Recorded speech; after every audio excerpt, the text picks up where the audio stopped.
So I've been French polishing this mandolin. Been working on, it's actually an in-stock mandolin, before sale. If anybody out there in the internet is interested. I've been French polishing it and I'm doing some wet sanding. So for that, all I use is a bunch of paper towels and then some warm water with some soap in it, just soap. And then I have these various grits, a fine grit, wet, dry sandpaper. And these range from like 1,500 on one end to, what is this? Like, I think 12,000.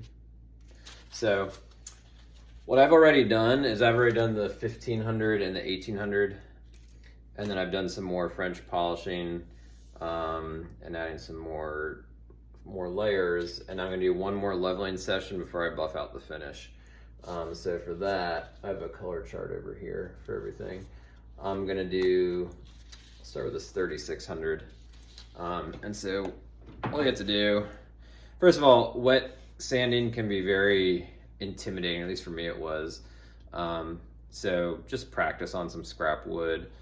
Things to be aware of: do not spend a lot of time sanding the edges of things, because you're just gonna burn right through that corner edge and then you're gonna do some repair work. So kind of visualize what you're gonna do, have a plan.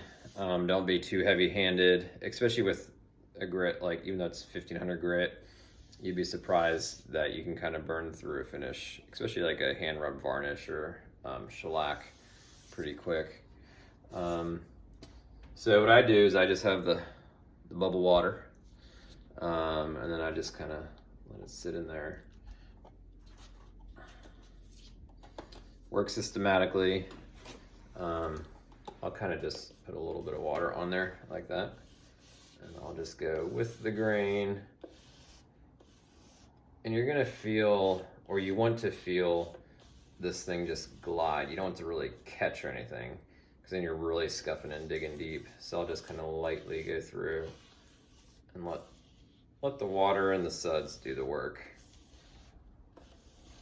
Again, being careful of the edge and working in a systematic way. I try not to let the water sit on there too long. So once I go across the instrument, I'll use one of the paper towels, clean around it.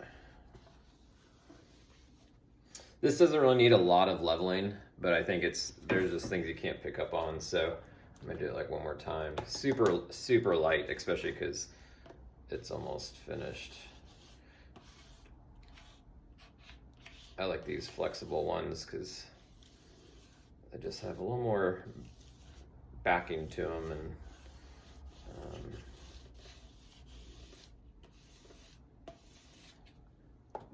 again, it's always counterintuitive. You have the finish kind of looking really good, and then you're gonna go scuff it up. But if you're scuffing it up and then see that there's you have the shiny spots and then the dull spots, then you know that there's some unevenness there, or some buildup that's higher than another area. So it should just kind of be a dull appearance throughout. And the sides, I'll just kind of try to do nice one even motion so that you don't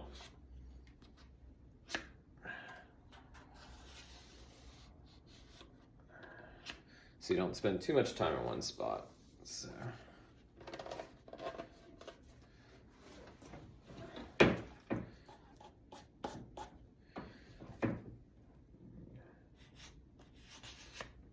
again, I try to do a quick motion so I'm not rounding over this edge and rounding the finish off.